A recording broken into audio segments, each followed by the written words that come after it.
আসসালামু আলাইকুম। হ্যালো দর্শক, আজ আমি আপনাদেরকে বলবো যে একটা গাভী যখন বাচ্চা দেওয়ার সময় হয় বা যখনই আপনার 10 দিন আগে বা 10 দিন পরে, যখন বাচ্চা হওয়ার আগে 10 দিন বা বাচ্চা হওয়ার পরে 10 দিন, এদের কিভাবে খাবার দাবার মেনটেন করবেন। অনেকে আমরা বলে একটি ভুল করে থাকি, এই সময় নিয়ে এসে তাকে, যে গাভীটা থাকে বাচ্চা দেবে মনে হয় আর 8-10 দিনের ভিতরে, তখন আমরা কি করি দেখেন, এই গাভীটা আমার প্রায় এরকমই আছে, 8-10 দিন আছে গাভীর, মনে হয় 8-10 দিন বা 5-6 দিন এরকমই যাবে, তারপরে বাছুর হবে। আমার খামারে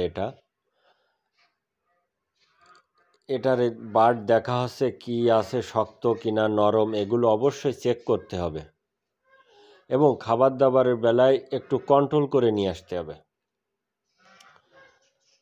দানাদার খাবার কম করে দিতে হবে এদেরকে, একদম পরিমাণে কম করে দিতে হবে। কাঁচা ঘাস আবার খড়টা বেশি করে দেবেন, তাহলে ওর পালানে আপনার রস কম হবে এবং পালানটা বেশি ভারীও হবে না, কোনো সমস্যাও হবে না গাভীর।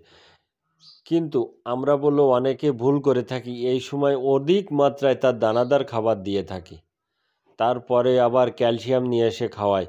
আসলে এটি করা যাবে না, কেননা এখন ক্যালসিয়াম খাওয়ানো যায় না, যখন বাচ্চা হওয়ার সময় চলে আসে। তারপরে আরেকটা কথা হলো যে আমরা অতিরিক্ত মাত্রায় দানাদার খাবার এদেরকে প্রয়োগ করি। আসলে ভাই, এই সময় বাচ্চা হওয়ার প্রায় হবে, সেই সময় এত বেশি খাবার দেওয়া প্রয়োজন পড়ে না। এবং আরেকটা কথা, যে বাচ্চা হবার পরপরই আমরা একটা গাভীর একটা দখল যায়, শারীরিক দুর্বলতা থাকে, দখল যায় এবং সেটা ঘুরে উঠতে একটু সময় লাগে। কিন্তু আমরা কি করি যে তাড়াতাড়ি খাবার দেব, ভালো ভালো খাবার দেব, বেশি মাত্রায় খাবার দেব, আমরা ভালো দুধ পাবো। আসলে এই সময় কমসে কম 10 থেকে 15 দিন একে খাবার, বাচ্চা হওয়ার পরের কথা বলছি, বাচ্চা হওয়ার পরে খাবার অবশ্যই কম করে দিতে হবে। কম করে না দিলে সমস্যা দেখা দেবে, তখন বাটে পানি জমে যাবে, চাক হয়ে যাবে, বাটে মেলা সমস্যা দেখা দেবে। এই সময় কি করতে হয়, গাভীর যখন বাচ্চা হওয়ার পরপরই গরম পানি, একটু উষ্ণ গরম পানি 4-5 দিন এইভাবে খাওয়া যেতে হবে, একটু কম মাত্রায় পানি খাওয়াতে হবে, দানাদার খাবার একেবারে কম করে দিতে হবে, শুকনো খড়, কাঁচা ঘাস এসবগুলো খাওয়াতে হবে। হ্যাঁ, আবার একটা কথা বলি যে দানাদার খাবার একেবারে দিতে হবে তাও না, না দিতে হবে।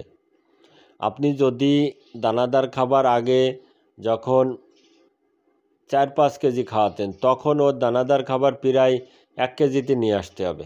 বাচ্চা হবার আগেও এরকমভাবে একে খাবার মেনটেন করতে হবে, তা না হলে সমস্যা দেখা দিবে, বাটে চাক হয়ে যাবে, দুধ লাভবে না খুব তাড়াতাড়ি, অনেক সমস্যা দেখা দিবে। কিন্তু আমরা যদি এই কাজটা করতে পারি, গাভীর সবসময় ম্যাসেজ করতে হবে, ওই যে বাটটা থাকবে ধরে ধরে ম্যাসেজ করতে হবে, কর্পূর এসবগুলো লাগাতে হবে, তাহলে আস্তে আস্তে ওই বাটটা নরম হয়ে আসবে এবং আস্তে আস্তে দুধ নেমে আসবে।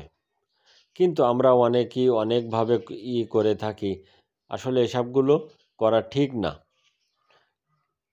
কেননা এই সময় বাচ্চা হবার পরপরই ওদেরকে নাড়িটা থাকে এটি কাঁচা থাকে, এবং এমনটি অবস্থায় যদি আপনি বেশি মাত্রায় খাবার দেন, তাহলে যে কোনো একটা অঘটন ঘটতে পারে। এই জন্য বলবো, খাবার আপনি ওকে দেবেন, দানাদার খাবার অল্প করে দেন, কিন্তু পুষ্টি গুণটা রেখে আপনি খাবারটা দেন। সে সময় সয়াবিনের খোল, সরিষার খোল, ভালো মানের ভুসি, মুগ ডালের ভুসি, মানে অল্প অল্প করে দিতে পারেন, আর পর্যাপ্ত পরিমাণ আপনি কাঁচা ঘাস খাওয়াতে পারেন, সেটা সবচাইতে ভালো হবে, কাঁচা ঘাস খাওয়ালে বেশি।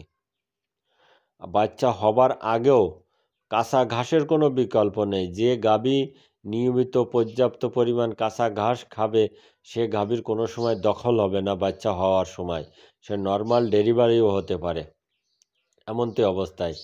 আসলে এই কাজগুলো অবশ্যই আমাদেরকে মাথায় রাখতে হবে, কেননা গাভীকে অবশ্যই বাসস্থানটা খুব আরামদায়ক রাখতে হবে, শুকনো রাখতে হবে, সব সময়ের জন্য তার গাভীটাকে দেখাশুনো করতে হবে, কোনো সমস্যা যাতে না দেখা দেয়। তারপরেও আল্লাহ তাআলা যদি সমস্যা দেখা দেয় তো কারোর কোনো হাত না, আর ওকে আমরা ঠেকাতেও পারবো না।